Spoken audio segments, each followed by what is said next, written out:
Hi, Liz. Hi. Welcome back to Parental Vision podcast. Thank you. Thank you. How you doing? I'm good. How are you? I'm doing good. I'm hanging in there.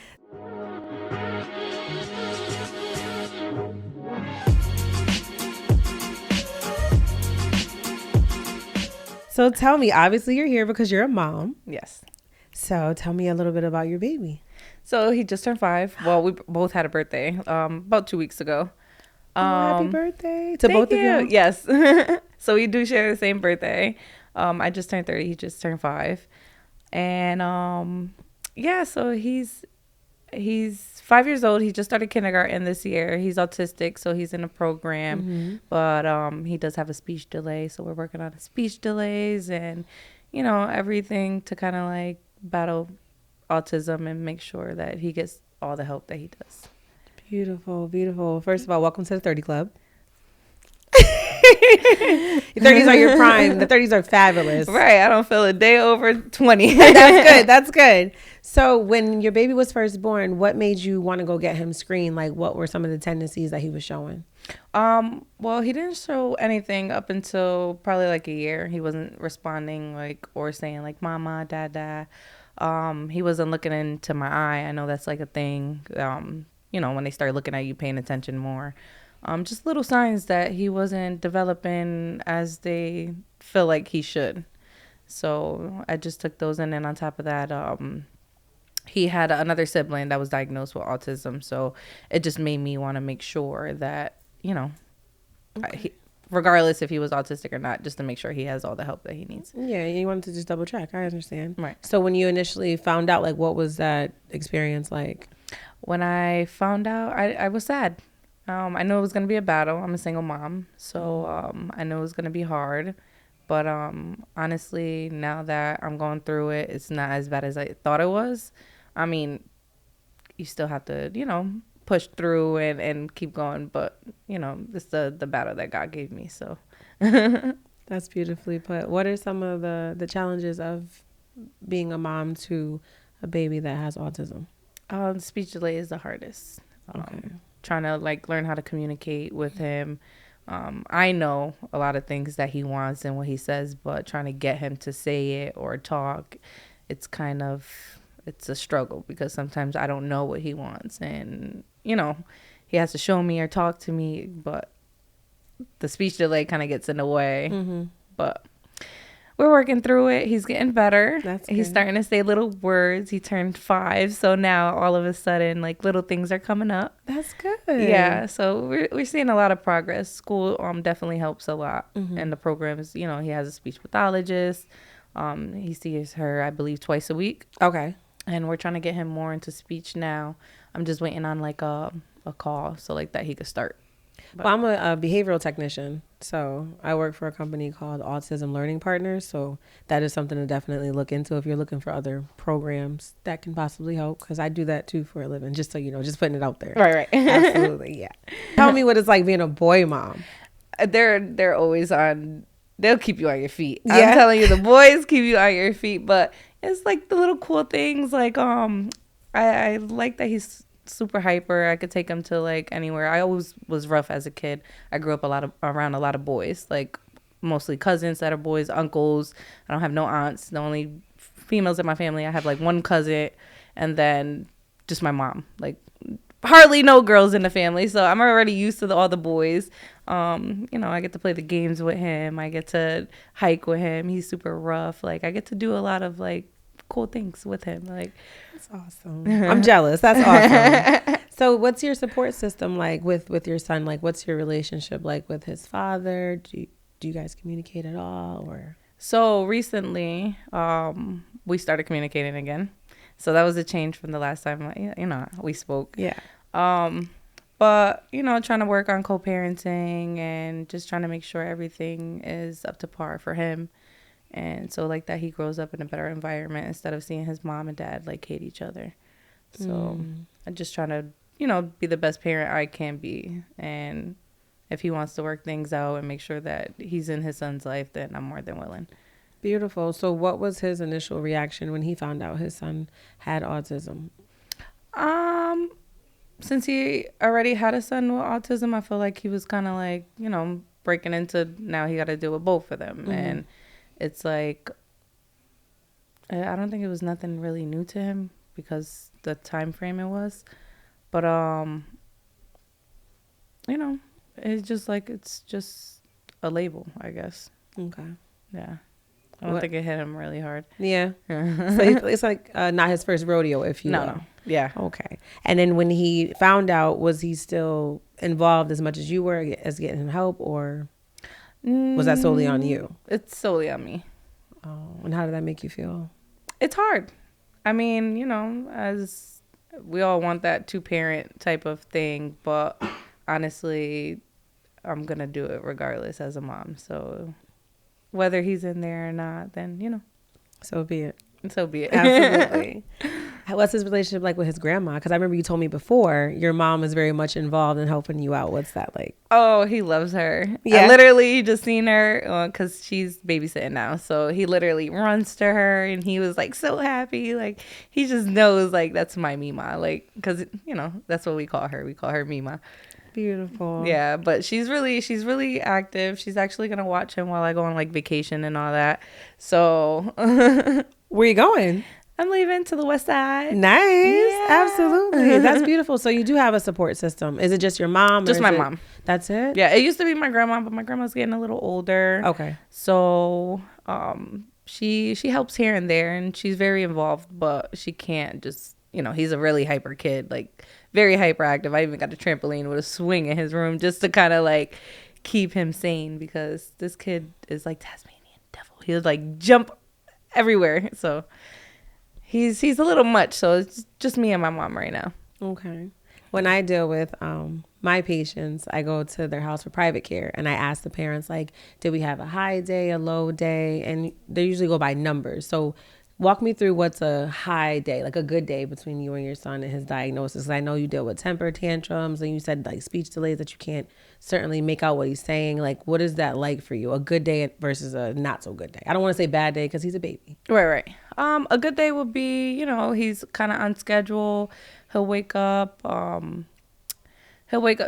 he's on routine. We have really good days. Like he'll wake up, go to school, come back from school, eat, kind of like take a shower, get ready for bed, you know, kind of like do the whole thing over. But if, you know, obviously if we miss a day at school, his day's kind of like off. So now he's not burning that energy at school or getting that interaction at school. Now he's trying to figure out a way at home. So now he's like throwing stuff all over the floor. He's not having that structure because, you know, school is more a little structured. And then when you're home, you're kind of like, all right, blah, like throwing everything around. And so, and there's some days that he won't eat.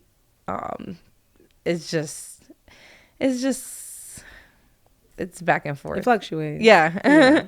I can never really say what's a good day, because even if he has like a off day, sometimes it's better than a regular day. Like, I don't know how to explain it, but what are some of the ways that you do communicate with him? Like I use like pictographs and things like that. What are some of the methods you use in your household? Well, now we use like a little board. It has like Velcro. The PEX book. So I didn't know what it was called. Yeah, PEX book. But yeah, so he uses the Velcro, and then, you know, to kind of like show what he wants. If not, then he'll literally drag me to see what he wants. Or he'll, you know, sometimes he'll bring me a cup, and if he brings me a cup, I know he wants chocolate milk. If he brings me his juice box, which he doesn't anymore. Now he knows how to do his own little juice box.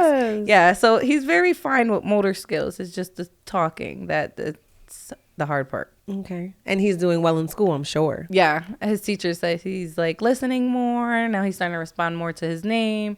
I noticed that now he's starting to respond to certain demands, like if I tell him to go turn off the light, or if I tell him, you know, to come here. Now he listens a lot more, so he's getting that. He's getting there. Yeah. And when you go shopping, I'm sure you take him out with you shopping, obviously. It's your baby. So what's a day out and about with him like? He's pretty good, actually. Okay. I could just put him in a cart. He'll be on his iPad, or he'll kind of like just chill out, kind of like scope out the store, and I narrate everything to him, so it's kind of like a how you say that, you know, when you just kind of do it, like breathing. It's kind of like just keep going. I'm like, hey, Poppy, you know, that's this. Oh, let's get this. Do you want some cereal? Do you want this? Like, do you want a toy? I kind of like narrate literally. It's like a learning field trip. Yes. Okay. But every time. Every time, yeah, Yeah. because that's how they develop and that's how they get better. So Right. that's a smart method. You're doing great, Mom. Thank you. You're welcome. So let's go back a little bit further. When you initially found out you were pregnant, what were those thoughts like? How old were you? How did you feel? I was 24 going on 25. So I was just reaching my prime at 24. I was living the nightlife. I was bartending. I was working at T-Mobile. I literally had 2 jobs bartending. I was doing a bar and I was doing Van Dome. I was just working all the time, work. But I always enjoyed, working and having 2 different lives and during the day, I'm working on phones, and during the night I'm serving drinks and I'm living the nightlife. I don't really drink, so that was a way for me to kind of like get out there and, just meet new people. But when I found out, it was like, all right, now I'm losing half of my life. And now I have to adjust. Mm-hmm. So it was really hard to adjust to like the transition and me being pregnant. I never wanted to be a mom. That was going to be my next question. Really? How come? I wanted to be the bougie aunt. I think all of us wanted to be like the rich auntie. Even I had that vibe too. But we can still have that even with one. Yeah. So then during that time you met your your son's father. Yeah. And then you got pregnant. Well, we were friends. Okay. Yeah, we were friends for a long time. So it just so happens that around that time things happen. Yeah. And what was his reaction like when you found out you were pregnant? How did you find out? Me and my best friend, I was telling her like, I'm a little late, and she was like, take a test. And I'm like, no. She's like, take a test. I ended up taking a test and I ended up being pregnant. It said pregnant clear as day. I took the clear blue one. How many did you take? I took 3 and then I went to the hospital and took 2 more. I took 6. We always we're like, no, this got to be wrong. That 1% we want us to save us. So I get it. Yeah. And then you went to the hospital and then? Nurse came in and he's like, congratulations. And I'm looking at my friend and I'm like, you cried? I cried.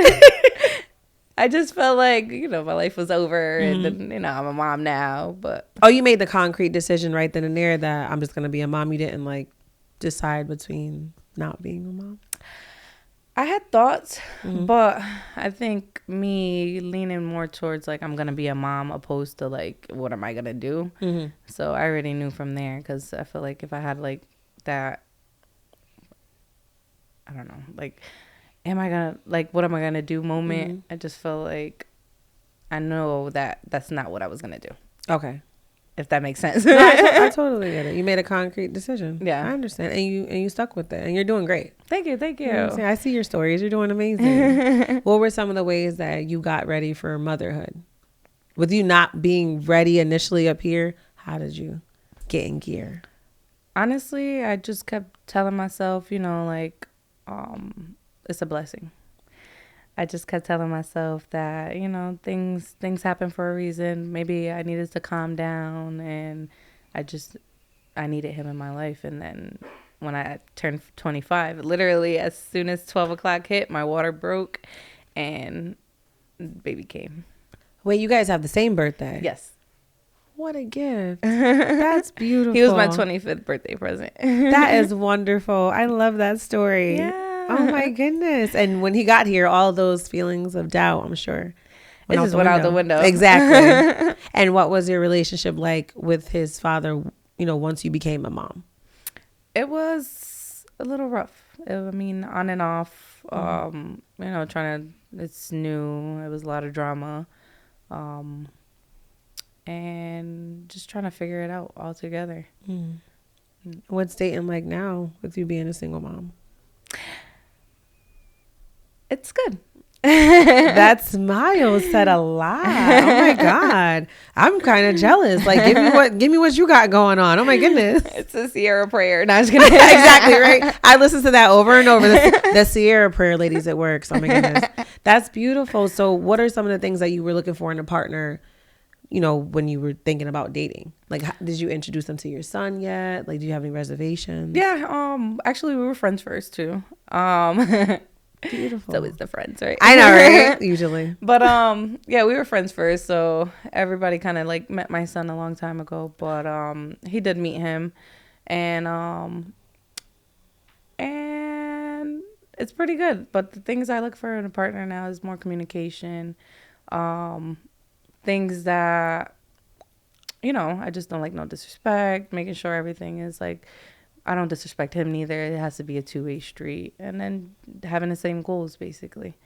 So, And what's a deal breaker for you in dating? domestic violence. Mm. Domestic violence is a big deal breaker. Once you physically or verbally abuse me, then I feel like it won't work. There's a way to argue without calling somebody out of their name. There's a way that, you get frustrated throwing things and just making it like, I had a friend, the friend that I found out I was pregnant with, she ended up passing away due to domestic violence. I'm sorry. And actually, we was talking about her not too long ago. There's a session. It's called American Monster, that her story is gonna be put out there. So it was a big thing, and it was by her daughter's father that killed her. So domestic violence is like a big red flag and a no-go for me. I was the victim, and I also was the abuser. I learned a lot in therapy, and that's another thing that I like to talk about is mental health. I feel like my postpartum that was never ending. Yeah. It was hard. And somebody ended up referring me to their therapist. I still talk to her to this very day, and I love her. But she definitely got me into a position where now I feel more confident and I can talk without yelling or screaming or fighting because, growing up where we grew up, the first thing you do is act on violence. I was abused, but I also was an abuser. It's like therapy to kind of like, all right, instead of victimizing myself, because you can always victimize yourself. I knew that, some ways that I reacted wasn't like the best. Mm-hmm. And I got into a big situation by, reacting the wrong way. Parents, they have like this whole thing mapped out with their kids. Like, you know what? I want you to go to school, finish school, go to college, get a good job. What are you going to be like? Like, what's your take on it? Do you think he should do what his heart desires? Or would you like him to like go in college and do the traditional way that our parents pretty much wanted us to do? The traditional way doesn't work. I don't think so either, but to me it doesn't. I don't know. Maybe if you had like a rich family, you could just chill out and go to school and like figure out what you want to do. But we don't get that type of luxury. Right. I feel like he should just go for whatever he believes in. Right now, he's a little rock star, so I'm pushing like his guitars on him. Anything that has to do with music, we get him keyboards. We just got him drums for Christmas. Mm-hmm. He has a karaoke and he'll wake up at 7:00 in the morning and he's singing.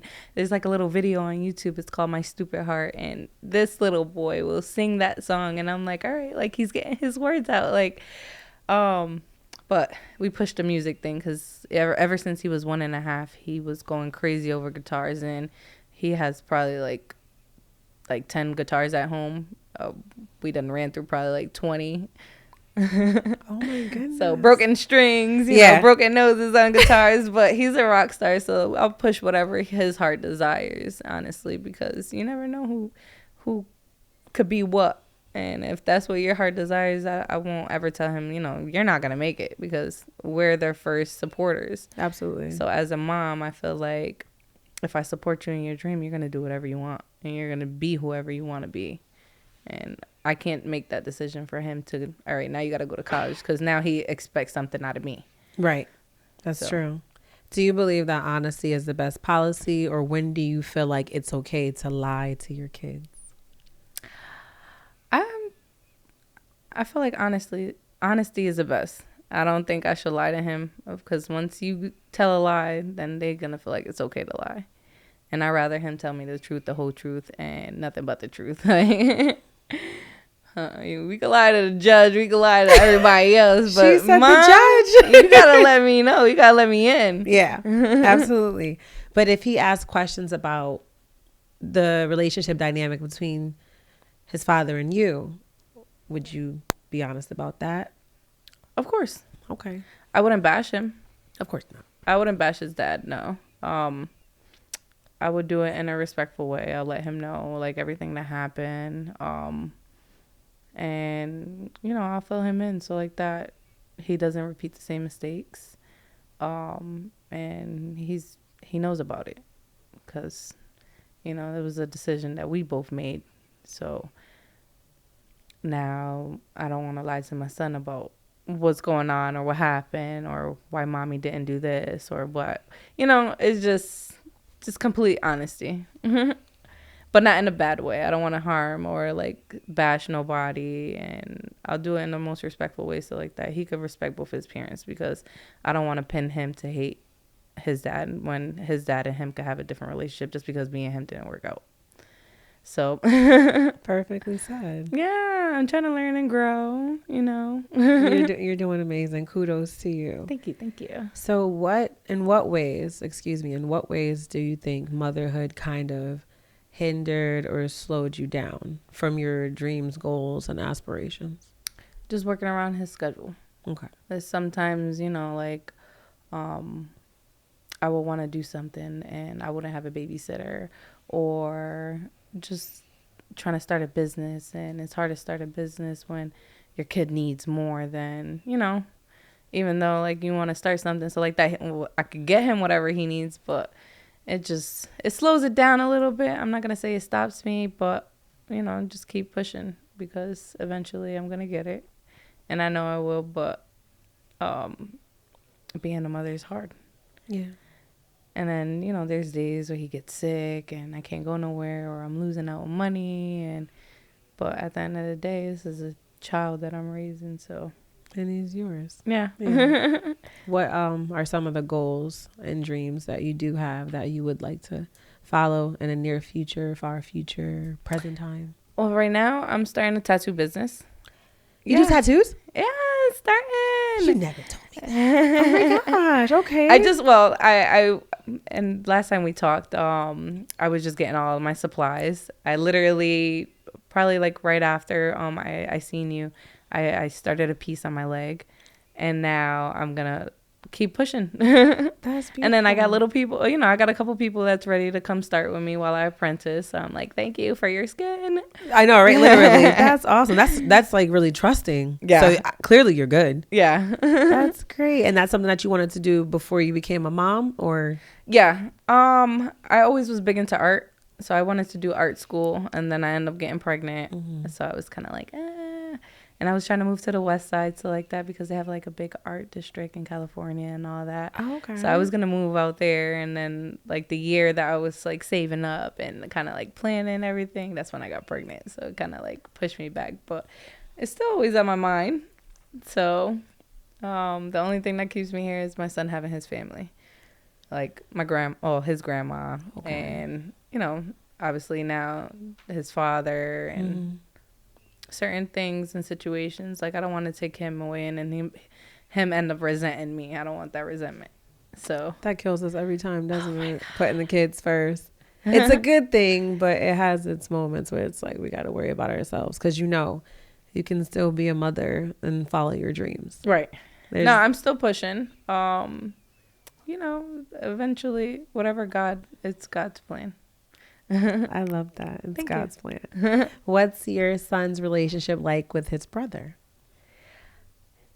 To be honest, he doesn't really know them. Oh, okay. Yeah. Elias is mainly a only child because I got into domestic with his father.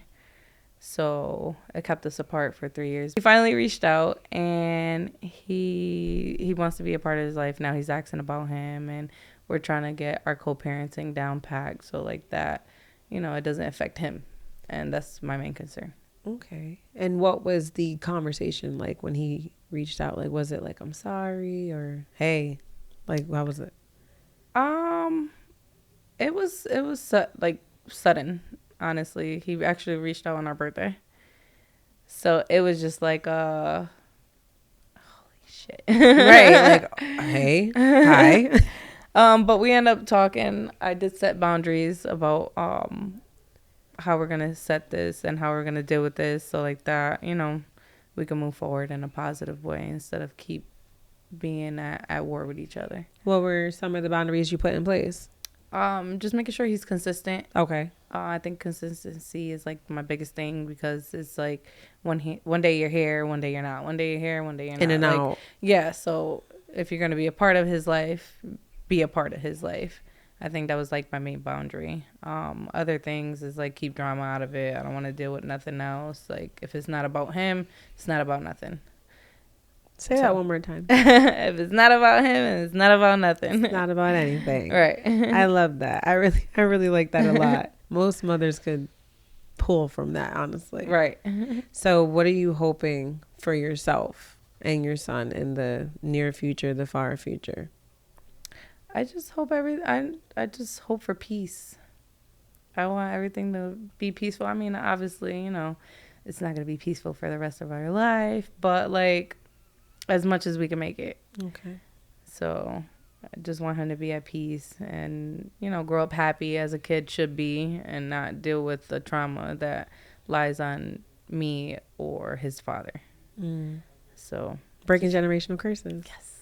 That's important. Seriously, it really is important. And I feel like a lot of women in our generation, parents in our generation, not just women, parents, we need to focus on that, because our upbringing was traumatizing. Yeah, I was going to be cute with. I was going to say it wasn't great, but go ahead. No, it was definitely traumatizing. There's a lot of issues. Like I remember growing up and my mom and dad was fighting a lot. Like, and then I feel like that's a lot of anger that now I put towards out there. Like, well, I was putting out there until I got therapy, but therapy is like my main push. Like I would tell everybody to go therapy, whether you have kids or you don't have kids. I just feel like it just puts you in a better mind frame. It lets you handle situations a lot better. Like I said, if you're gonna work on your body physically, you should work on it mentally as well. Absolutely. Go talk to somebody. Right. God, a therapist, a priest, whoever, someone. What's your relationship like with your father? I never got to touch on that. Me and my dad don't talk. We haven't talked. Actually, the last time I seen my dad was when my son was born. I'm sorry.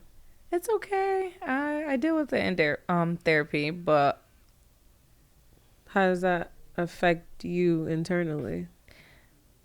I didn't want that for my son. And then when I felt like it was happening to my son, I felt like I failed. So it was just like I just felt like I repeated something that I get it. No.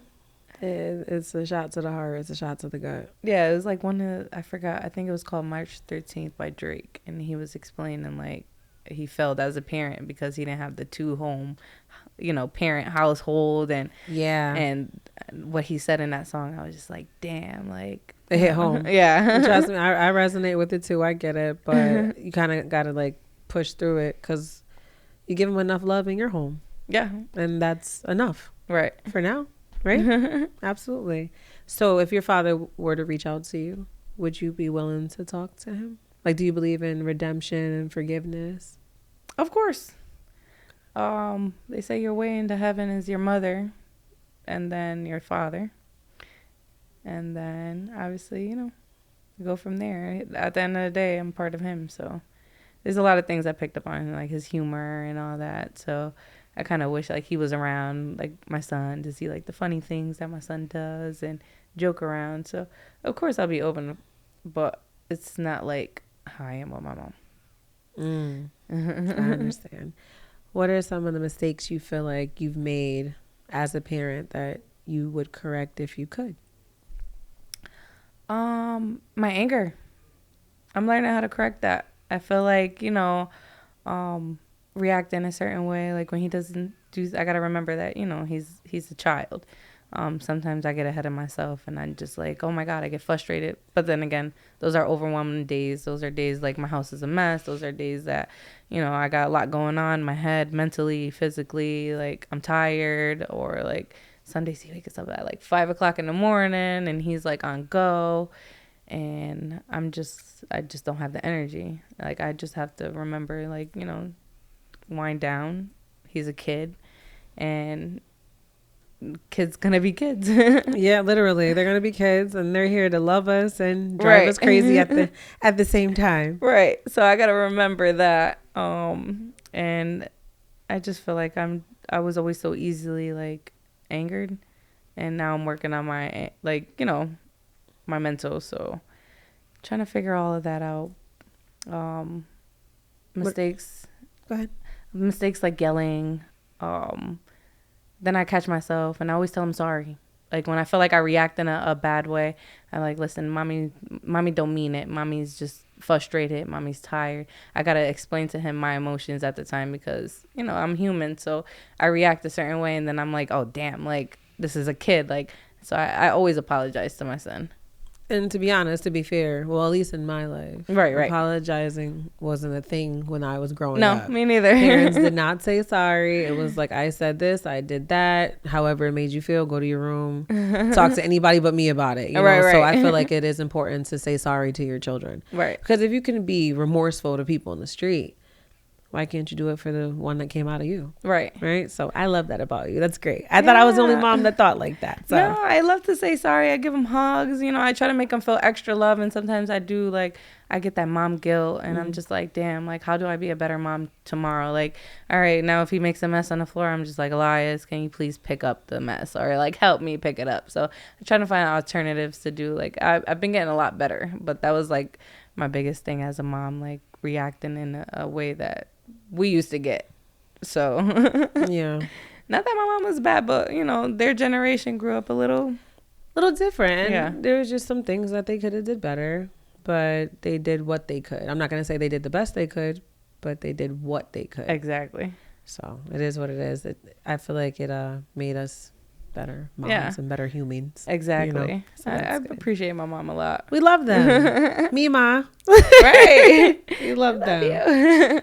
So tell me, what are 5 things that you feel make up a great mother? Sacrifices. I believe we talked about that last time. Sacrificing, just being there for them physically, emotionally.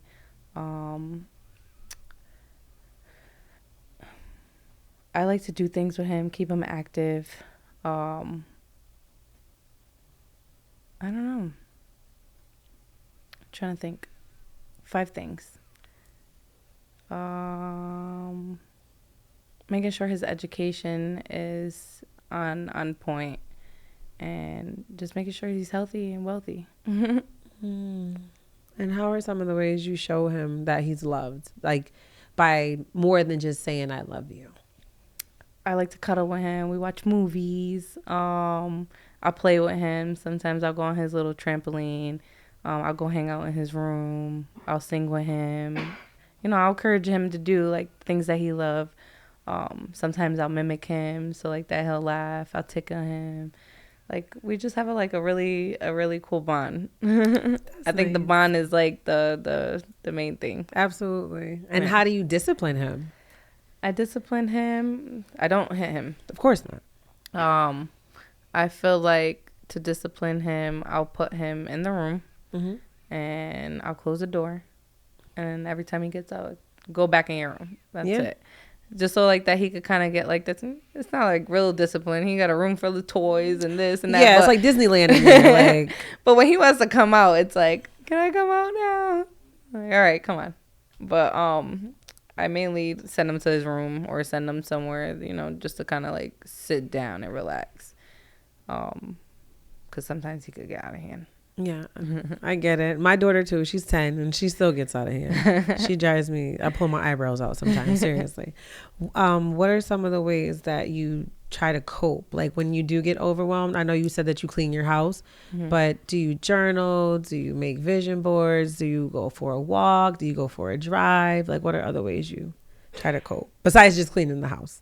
I try to like sage. You sage too? Yeah, I love smudging. I feel like that just cleanses your energy. I do like going for walks. I do write down in my journal, try at least goals or something positive, because I feel like if there's a negative energy, positive always kind of like takes over. So I try to do more positive than anything. Sometimes I'll take him for a walk. Maybe you just need to go outside and get some fresh air. Either that or just wind down. Sometimes I smoke it off.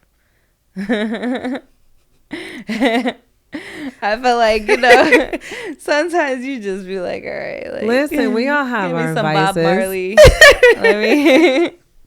let me, all right. But I mean, that's like the last resort. I always feel like smoking, because, I don't want to run from it either. I gotta kind of like deal with the situations.